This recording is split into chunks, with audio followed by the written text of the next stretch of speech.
Acho absurdo. Crimes complexos. Se aqui o elemento definidor era a exigência de uma característica específica do sujeito, nos crimes complexos nós estamos tratando dos bens jurídicos ou da quantidade de bens jurídicos protegidos. O crime vai ser simples se proteger um bem jurídico só. Vai ser complexo se proteger múltiplos bens jurídicos. Normalmente, a partir da formatação de um crime que é a soma de dois outros crimes. Como assim, professor? No crime de furto, o bem jurídico protegido é a integridade patrimonial. Se eu decido me apoderar do celular do Gabriel, que já falou o nome dele 4 vezes para mim, se eu decido me apoderar do celular do Gabriel, promovendo uma decido me apoderar do bem dele, enquanto ele está aqui de bobeira, fazendo anotações, sabe, presta atenção, e eu pego o celular e saio correndo, o crime é de furto. Por quê? Porque eu atingi apenas a integridade patrimonial dele. Se eu decido por outro lado, diante do Gabriel falar, não se mexe, senão eu te mato, e pegar o celular, o crime é de roubo, porque há emprego de violência ou grave ameaça, mais a subtração. Então tem mais de um bem jurídico no jogo. É o patrimônio, mas é também a vida e integridade física dele. Eu não preciso ter atingido ela, basta que eu tenha ameaçado. Então, o crime de furto, mais o crime de constrangimento legal, que é o crime de obrigar uma pessoa a fazer ou deixar de fazer algo mediante emprego de violência ou grave ameaça, é o crime de roubo. É um crime complexo, porque estabelece a proteção de dois bens jurídicos. Deixa eu ver. Eu vou dar mais um exemplo muito bom, talvez hoje. Vai ser muito bom, eu vou ver se isso O crime de roubo é então crime de procedimento legal, mas furto é integridade física e patrimônio. Se o crime protege um bem jurídico só, simples. Se o crime protege um bem jurídico, pelo menos dois, complexo. Ixi, esse complexo entrou, não? Só tipo, eu tenho uma proposta, eu e uma aluna que é militar estamos discutindo uma proposta de criação de um tipo penal que é crime complexo. Qualquer pessoa se utiliza de tipo fake, que é a uso da inteligência artificial para simular ser outra pessoa, a partir de imagens ou de voz. Dá para fazer isso com um grande secretário, com ferramentas que simulam ensinar cantando a Anitta. Aí tem que ensinar movendo os lábios com a voz dele cantando uma música da Anitta. Perfeito. Então, se dá para fazer para coisas engraçadas, dá para fazer para cometer crime também, né? Dá para fazer a simulação do professor Rafael, dizendo: olá, o gerente do meu banco, pode transferir todo o dinheiro para quem estiver apresentando esse vídeo. Dá para fazer muita coisa. Inclusive, simular uma pessoa fazendo declarações ofensivas contra ela. Praticamente. A minha ideia, a nossa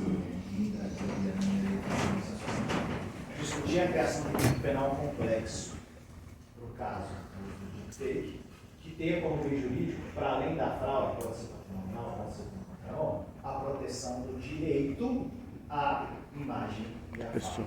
E entra como crime cibernético, sem pensar no ambiente virtual. Aqui definitivamente será, porque exige o uso de meios tecnológicos. Mas é uma fronteira bastante... Você entendeu o complexo? As possibilidades de fake manipulação da voz, que se hoje em dia já são possibilidades bastante diferentes, e assim, se o cara que está fazendo o vídeo... Mais uma lei. Tem acesso a uma tecnologia que é gratuita, barata e acessível, já é incrível. Imagina um cara que quer praticar uma grande fraude, tem acesso à tecnologia, se o de graça é bom assim, se o chat GPT que a gente usa para responder os trabalhos dos professores, né, já é bom assim, imagina o chat GPT que o Google tem, que ele desenvolveu só para funcionar. Obrigado, viu? Imagina a inteligência desse chat GPT. Então,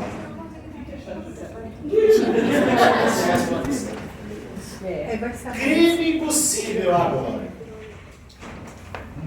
Interessante e ao mesmo tempo pode ser para vocês revoltante. O que é o crime impossível, professor? É o crime perfeito que ninguém descobre? É o crime impossível de trancar a chave da gaveta? Coisa assim? Não. O crime impossível é o Instituto do Direito Penal, que trata de uma situação. Nós estudaremos daqui a algumas aulas na parte da resultado. Aqui. O que é a tentativa? Antecipando a discussão que nós temos. Uma tentativa inicia a execução do crime, mas não alcança o resultado. Por motivos alheios à sua vontade. Ele quer praticar o crime, ele começa, realiza o comportamento que poderia gerar o resultado, mas não consegue, em razão de motivos alheios à sua vontade. No caso do crime impossível, o agente quer alcançar o resultado, deseja obter o resultado, inicia um ato executor, mas não alcança e jamais deveria alcançar. Ele poderia tentar 50, centenas, milhares de vezes com o mesmo comportamento. O resultado jamais aconteceria, porque ele é impossível de acontecer. E esse comportamento não é. Não entendi, professor. O crime será crime impossível e, portanto, irrelevante se o agente fizer duas escolhas equivocadas. Uma dessas duas pode ser as duas. Quanto ao meio ou quanto ao objeto. O meio é a maneira que ele escolhe para atingir o seu objetivo. Qual que é o objetivo? Matar alguém.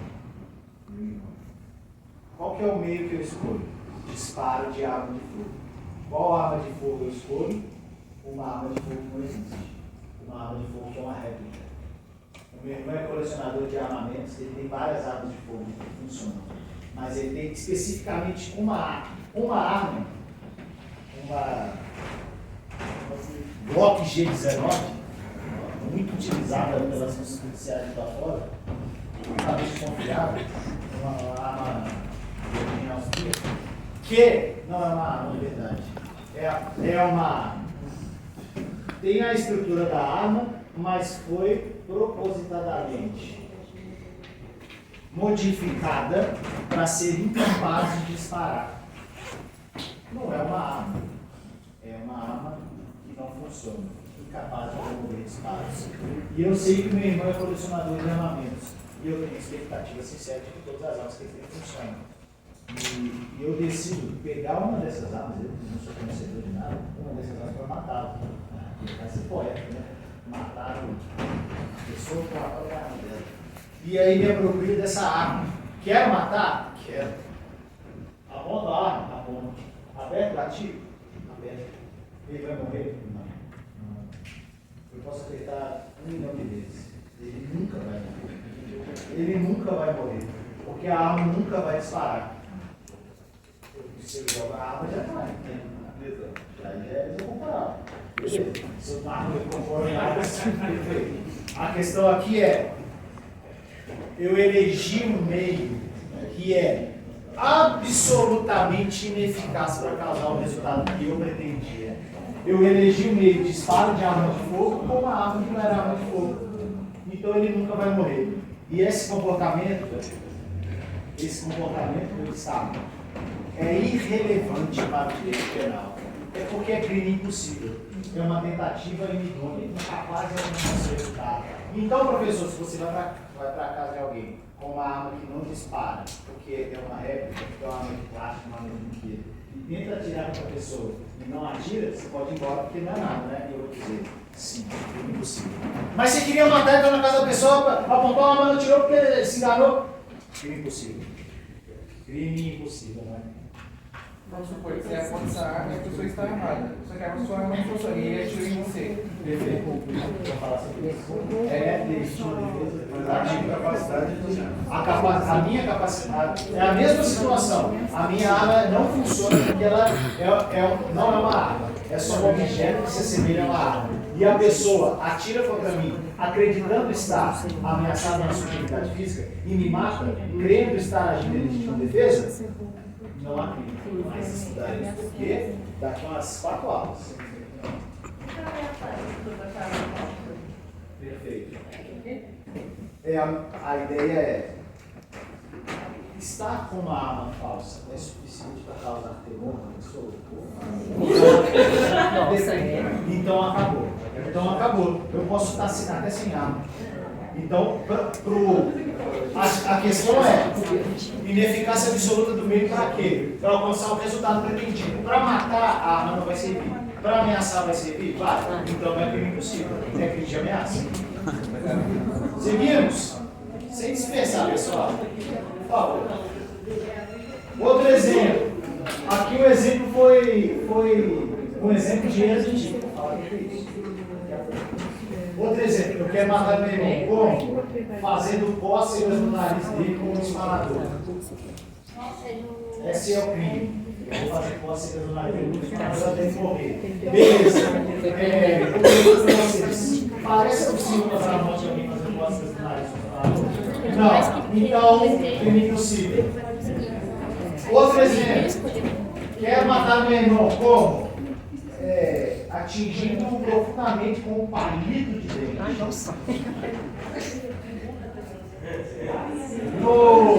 Atingindo com um palito de dente no braço. Aí, essa é uma discussão importante. Sem dispersar, pessoal. Aí chega quinta-feira, não tem voz. Deixa eu subir o raciocínio. Ineficácia absoluta do meio. Significa que, se eu tentar milhares de vezes, nenhum eu vou conseguir. Há quem discuta. Um palito de dente é um meio absolutamente ineficaz para causar a morte de uma vida. Mas não de um recém-nascido. Nossa senhora. Então, o meio é eficaz para causar a morte do adultão, com recém-nascido? Sim. Então não é impossível. Ineficácia absoluta significa o quê? Impossível. A arma era arma de verdade? Era. Mas era uma arma que funciona de vez em quando. De 20 disparos ela atinge. Ela gasga 19 vezes, mas uma vez ela atira. Aí é crime impossível. Como é que eu vou saber, perícia? Como é que eu vou saber se a arma presta para atirar ou não? Perícia. É a perícia que vai definir. Isso não é uma arma. Já foi uma arma, mas modificada para jamais disparar. Crime impossível. Isso era uma arma. Fizemos o teste, disparamos 100 vezes. Nas 100 vezes, ela conseguiu realizar o disparo uma vez. Então, o meio não é absolutamente. É relativamente eficaz. Então, beleza?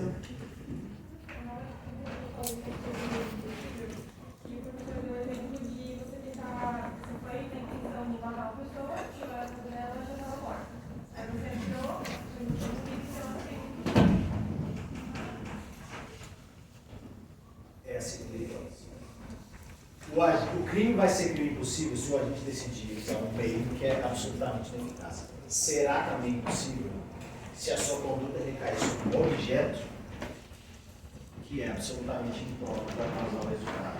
Se você quer matar o meu irmão, né? Se você quer matar o meu irmão, chegar na casa dele, em vez de sentar no sofá, de costas, você vai ter uma arma de fogo. Realiza disparos contra ele. O meio é eficaz. Eu atirei contra ele várias vezes, mas ele já estava. O objeto é impróprio. Não tem como eu matar alguém ou causar a morte de alguém que já está morto. Então eu escolhi fazer ele cair a minha conduta sobre o objeto que é impossível de obter o resultado que eu queria. Matar. Já estava morto. Então não tem crime.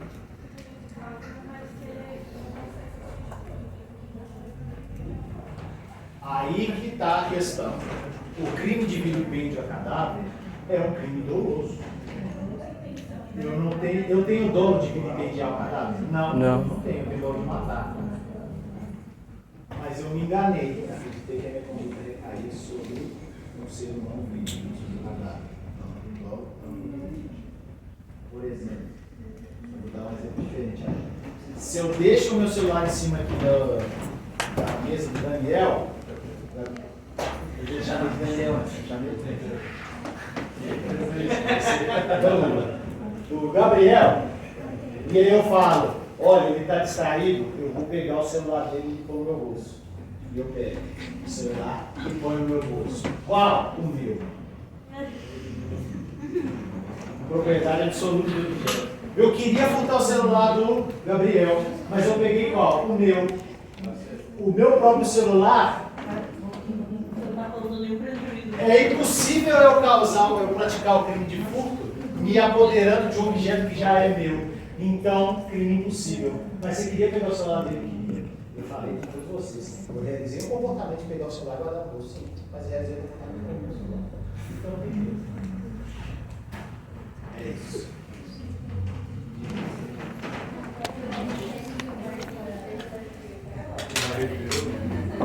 Sim. Crime de furto. Não dá para furtar algo que já é seu. Não dá para se apoderar de coisa alheia, sendo que a coisa já é sua. Qual foi? Fraudar um seguro. Isso.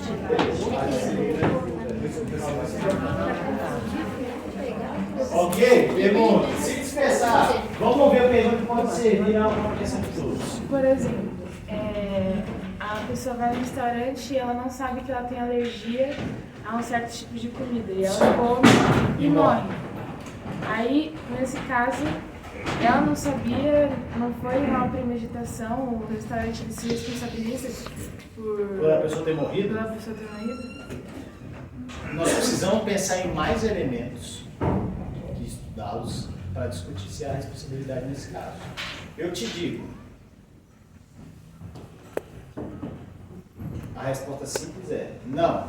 Aí depois eu falo por quê. Por hora é isso. Não pode falar agora. Por hora não dá para falar agora porque vai exigir de nós entender isso aqui, isso aqui, isso aqui, isso aqui. Nossa. Não, por hora, não. Não.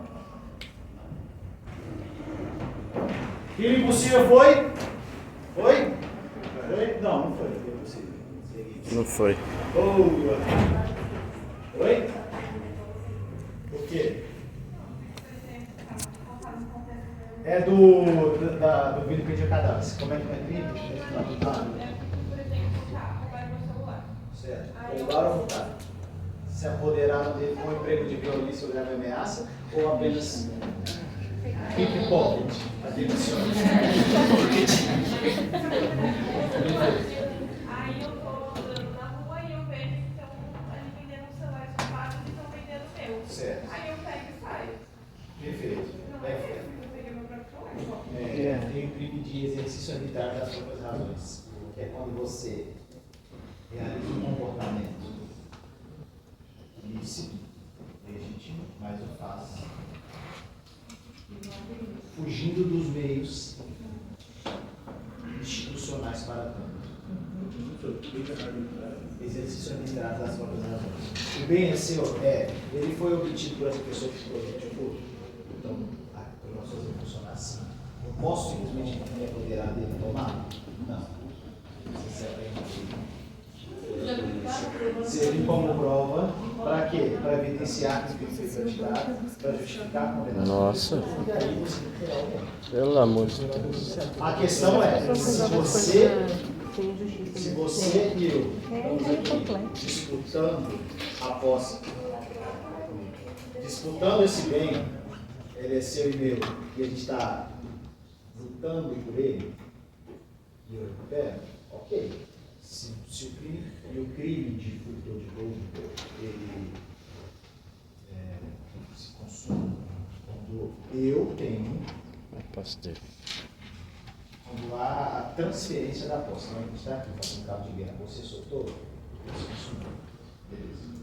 Posso dizer que você pode iniciar uma luta corporal comigo para tentar recuperar o seu bem? Vou entender que sim.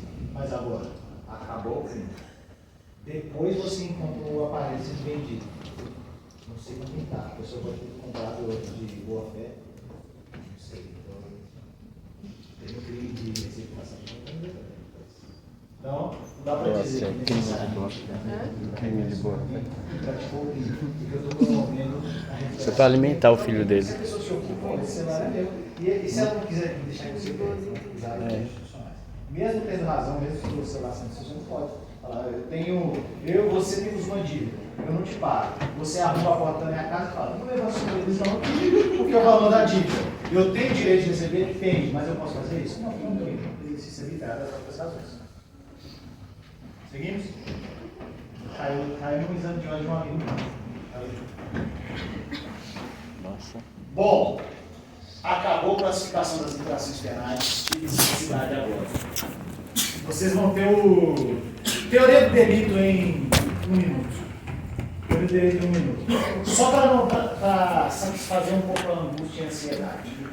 Ao longo das próximas aulas, nós vamos nos dedicar a discutir todos os elementos do conceito de crime.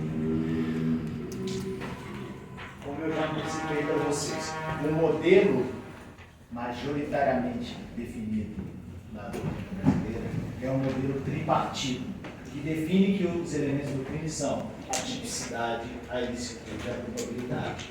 Hoje nós começamos a estudar especificamente a tipicidade. Veja, a própria tipicidade dos seus elementos também. Isso aqui vai ser pelo menos umas 3 aulas.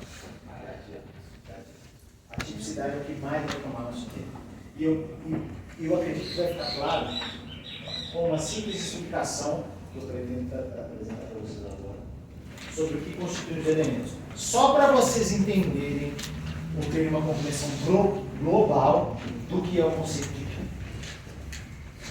Nós começamos na tipicidade. E na tipicidade, basicamente, o que a gente vai avaliar é o seguinte: se há um comportamento humano, primeira coisa, Tipicidade. se há um comportamento humano. Como assim, professor? Ué, se há um comportamento humano. Alguém me empurra e eu caio sobre uma pessoa e faço ela cair e ela bate a cabeça e morre, sob a perspectiva do indivíduo que foi empurrado e caiu, não há comportamento. Não há comportamento. Eu fui um objeto, eu fui arremessado. Se alguém me pega no colo e me joga, me arremessa, e eu atingo outra pessoa e ela morre em razão desse arremesso, não há comportamento da minha parte. Quem arremessou. Beleza? Uhum. Então, a primeira coisa que a gente vai avaliar é: há um comportamento humano? Não, é do cachorro que mora na rua, não tem dono. Então, se não há comportamento humano, não há discussão a ser. Se não tem comportamento humano, não tem crime. A gente já falou por aí. A gente nem entrou. Colocou o pé, papou o pé no primeiro degrau, tem que ter comportamento humano. Não tem, beleza. O que mais que a gente avalia? Vai ser o objeto da nossa discussão de hoje. Esse comportamento praticado se encontra previsto na legislação penal? Assim. Qual que é o comportamento? Matar alguém. Existe uma previsão do comportamento de matar alguém? Existe. Qual que é o comportamento proibido? Matar um golfinho. Existe comportamento de matar um golfinho? Existe.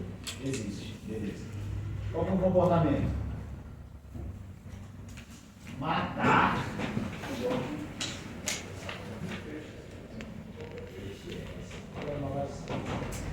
Existe o comportamento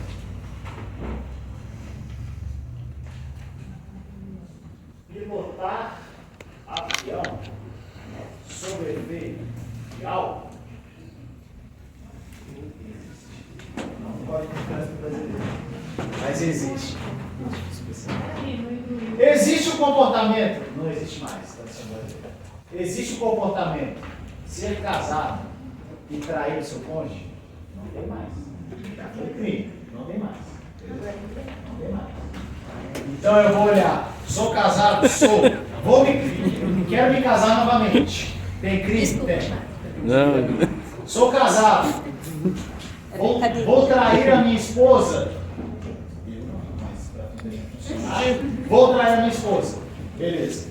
Esse comportamento está previsto como proibido no direito penal? Não. Então não tem crime. Ok? Parece óbvio isso, né? Evidente. Mas é o pressuposto do princípio da legalidade. O indivíduo só responde pela prática de um comportamento criminoso se esse comportamento estiver descrito como proibido. direito penal. Se não tiver, não é crime. Mas, professor, o adultério não é crime, mas tem repercussão na esfera civil, né? Tem repercussão no término do casamento, na discussão da partida do bem, até da guarda dos filhos. Tem. Eu não estou dizendo se o comportamento é permitido ou não, se ele é tolerado pelos outros ou não. E se ele é um comportamento moralmente aceito ou não. Aqui eu estou analisando se ele está previsto como crime. Se não tiver previsto, pode ser a situação mais bárbara, indesejável ou problemática. Se não está previsto como crime, não é crime. É que a gente entende. Beleza? Então, de volta. Na tipicidade, a gente vai avaliar se há um comportamento humano. Ao longo das próximas aulas, nós vamos ver o que trata isso aqui. Há um comportamento humano. Há um resultado proibido, sobretudo nos crimes materiais, e a conexão entre o comportamento e o resultado. Beleza? É isso. O que é? Há um comportamento humano. Rafael, mediante o disparo de arma de fogo, atingiu seu irmão. Beleza. Há resultado? Seu irmão morreu. Há conexão entre o disparo e o resultado? Sim. Disparo. Isso é a tipicidade. Tem comportamento, tem resultado. O resultado aconteceu em razão do comportamento e representa a prática de uma conduta proibida na lei. Beleza? Esse é o primeiro elemento do conceito de crime. Ok, pessoal? Então, seguindo. Então, a ideia é... Aqui, nós vamos avaliar a leitura também. Como os pressupostos da conduta.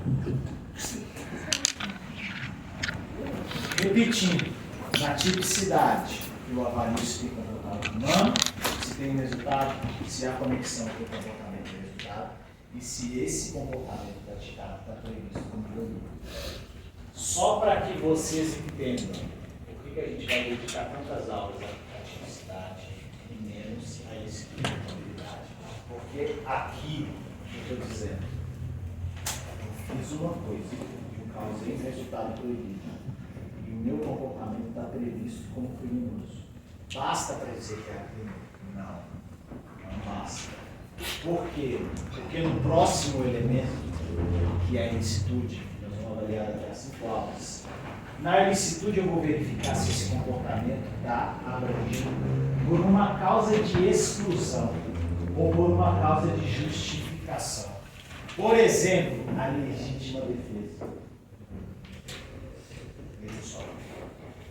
Isso é muito importante para entender o conceito de certificado de delito. Eu estou aqui com uma arma de fogo apontada para o meu irmão. Eu atiro contra ele. Por quê? Porque ele está com uma arma de fogo apontada contra mim falando que eu vou atirar contra você. Beleza? Beleza. Ele está falando, eu vou atirar contra você. Ele fala, eu não quero. Se você não estiver dizendo que vai atirar comigo, eu vou te matar. Eu não quero atirar contra você. Acontece contra ele. A pergunta é, eu atirei contra o meu irmão e matei. Tem comportamento da minha parte? Tem. Eu apoiar e matei. E eu estou dizendo aqui, ó, eu tenho consciência e vontade de matar ele? Sim. Então é conduta com dolo. Tem um resultado proibido? Matar? Tem. Tem conexão entre o meu comportamento e o resultado? Sim, dos fatos. A minha conduta, matar alguém, está prevista como proibida? Tá, é o primeiro princípio. Então, tem tipicidade a minha conduta. Tem tipicidade a minha conduta. Mas não é crime, né, professor? Não. Por quê? Porque na ilicitude eu vou avaliar se tem uma causa de justificação. Aqui, como nós estudaremos na legítima defesa, o agente atua para repelir injusta eleição atual ou iminente, com os meios necessários e suficientes. Então a ideia é, ele está dizendo, se você não, se eu vou atirar contra você, eu falo, não atira, não atira. E o meio que eu tiro para ele querer atirar, se ele atirar. Então a conduta é típica, o comportamento tem tipicidade, mas não tem ilicitude. Por quê? Porque é uma causa de justificação. Estudante da ilicitude. A Letícia fez alguns exemplos. Tem outros institutos que excluem a ilicitude. Mas é para dizer, a tipicidade está perfeita. Sim. Mas não é crime, porque não tem ilicitude. A gente parou de se ignorar. Então, dizer que o comportamento é típico não é o mesmo que dizer que há crime. Porque o comportamento pode ser típico e não ser ilícito. Eu falei que a ilicitude vai envolver a avaliação da existência ou não de uma causa de justificação. Isso aqui, como eu estou dizendo, pessoal, é só uma visão geral. Nós vamos ter uma aula só sobre ilicitude, talvez 2, beleza? E 4 sobre tipicidade. É só para vocês entenderem o caminho que a gente vai ter que percorrer até chegar no crime. E na culpabilidade, professor? Então aqui é, se tem comportamento, se ele está previsto como proibido. Sim. Aqui é, tem uma causa de justificação ou não. Beleza. E o último elemento? Na culpabilidade a gente vai avaliar 3 elementos. Se o agente é imputável, ou seja, se ele tem idade, se ele tem desenvolvimento mental suficiente, se ele não estava embriagado por motivos de força maior, ou se ele foi obrigado a beber ou tomar um remédio para perder a consciência. É isso. Se ele tem condição de entender o caráter ilícito da sua conduta, se orientar por ela. Pode usar o polígrafo para saber se a pessoa... Não. Para saber se a pessoa mentiu ou disse a verdade. Irrelevante. A situação aqui é perícia técnica. Você vai gravar o objeto legal. Para verificar se a pessoa tem condição de compreender o caráter ilícito da sua conduta e se orientar por ele. É esse o exame que se realiza. Se a pessoa não tem e é doente mental, responde também, mas recebe uma medida de segurança. Se a pessoa não tem porque é menor de idade, responde também medida socioeducativa. Seria encaminhado. Seria utilizado, na verdade. Eu acredito que o polígrafo tem duvidosa repercussão no processo criminal, porque o indivíduo pode mentir e não falar nada. E a palavra dele não pode servir à decisão do juiz, seja para inocentar, seja para condenar. Na verdade, nenhuma prova testemunhal tem preponderância sobre as demais. Então, eu desconheço na prática a ideia de que o polígrafo vai ser justificativo, porque o cara pode simplesmente... Até porque é um psicopata consegue mentir no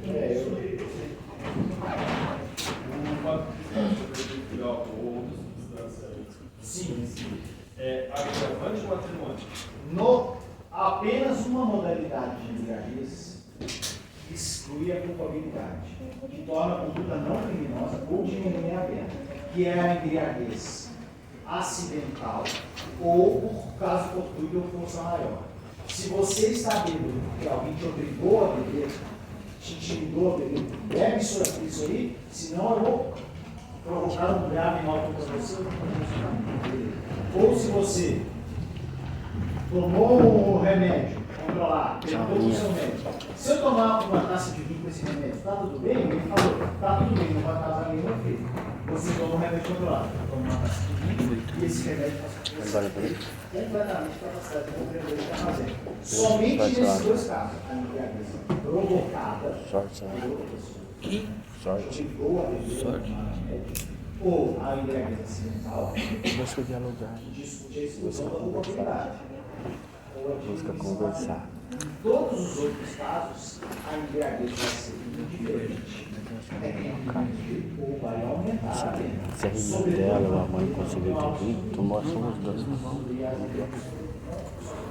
Tem eles estão falando pra tu? Não são, E aí, você acaba de embriaguez pré-ordenada, que é mas isso é uma acusação séria. Se você mostrar pra ele, o prejuízo que vai ser pra ele, o dano que vai ser pra ele. eu bebi justamente para esse Inventa até algumas coisas, E aí, você pode cometeu me falar assim, ó, vai acontecer isso. ele regra a embriaguez. Não vai repercutir. Então seria o melhor caso ela retirar e ver a maneira de lidar. Tem que amedrontar. Ela não é conseguir sustentar isso. Mas aí é ruim também, né?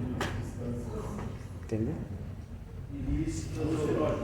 A questão é, Ela não vai conseguir, mas a discussão a respeito da dependência química é uma discussão relevante do direito penal. Sobre o seguinte aspecto: se você está sob efeito de drogas ou de álcool, você só se livra da responsabilidade penal se for dentro desses limites que eu defini, acidentalmente ou coagido por outra pessoa. A não ser que você tenha uma doença mental. A dependência por causa de mais ou que eu verifico isso? Periciamente. Então a perícia que vai dizer, essa pessoa se encontra numa condição em que ela não conseguia, no momento do fato, entender o que estava fazendo. Em caso positivo, ela é tratada como imputável. Mas isso não significa não ser punido. A imputabilidade no Brasil permite a aplicação de uma medida de segurança, que pode ser a internação compulsória ou a submissão compulsória ao tratamento psiquiátrico. Então, assim, a ideia de falar que ele fez isso sem entender que era louco ou que estava doidão na droga, é dizer faz sentido, mas é só internado no hospital psiquiátrico, prazo indeterminado. Então, não necessariamente é melhor, né? Inclusive, a grande resistência no fato da educação criminal de alegar o incidente de insanidade mental. Porque, assim, se você diz que a pessoa tem insanidade mental, há um processo separado do tipo. Pensando no interesse do seu cliente, de se ter o menor possível, pode ser melhor que uma do que ficar internado no hospital psiquiátrico. Não é melhor levantar.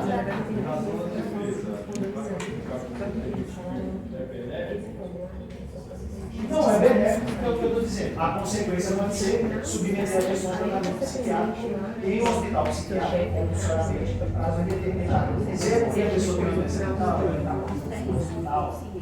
essa doença mental desse risco de sociedade. O que é melhor? A pessoa tem 10 anos, 20, 30 anos para a pessoa, não sei. E a questão é.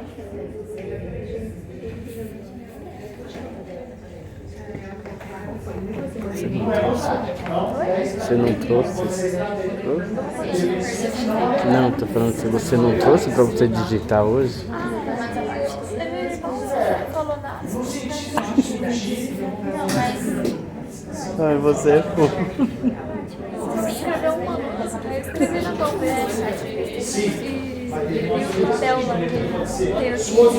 Você fez o Deixa pendrive? só finalizar a explicação do que é a culpabilidade, para vocês terem um quadro geral e eu respondo as perguntas. Mas repito, nós vamos ter aula sobre o ilicitude, eu vou falar de todas as causas de exclusão e vamos ter aula de culpabilidade. Eu só estou dando a visão geral. O primeiro elemento da culpabilidade é a imputabilidade, a condição de ser imputado. Compreender o caráter ilícito da conduta e de agir de acordo com ele. Você pode compreender, mas você não consegue se controlar. Por quê? Porque está sob efeitos hormonais, sob efeitos de substâncias, etc.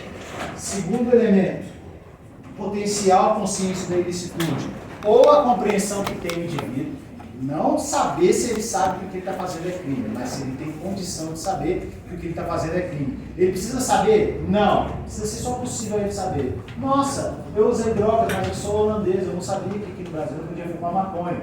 Tinha como você saber? Sim, você já viu vários filmes brasileiros, você está passando Cidade de Deus. Você veio, você acabou de sair do cinema, mostrando o tráfico de drogas no Rio de Janeiro. Ah, eu não sabia que era crime, achei que era ficção. Mas tinha como você saber? Tinha. Então, beleza. É crime.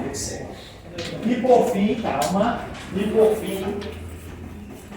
o elemento de exigibilidade de conduta diversa. Ou é pensar, qualquer pessoa nessa mesma situação teria agido da mesma maneira? Como assim, professor? Se eu decido matar o meu irmão, olhando para ele e falando, hoje você está mal vestido e atira, beleza. Se alguém põe uma arma na minha cabeça e fala, ou você mata o seu irmão, ou eu te mato. Eu tenho escolha? Sim, eu tenho escolha. Morrer. Ou matar meu irmão. Eu tenho escolha? Tenho. Eu posso agir.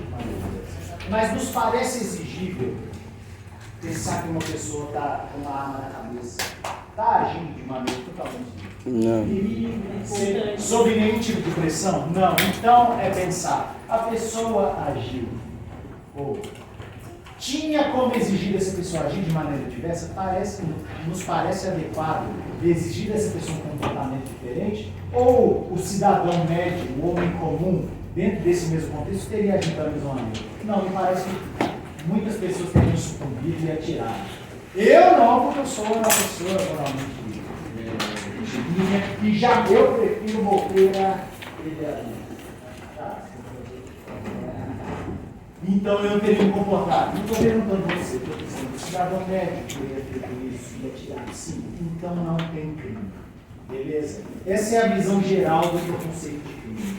Comportamento proibido, previsto na lei, tem causa de justificação ou não, sou imputável, devia agir de maneira diversa, tinha policial consequência. É isso. A gente pegou o apanhado geral, e não vai ser hoje, né? Não vai ser hoje. Isabela mandou um joy. A gente começa com a Cadê eu, tipicidade, analisando os elementos da tipicidade.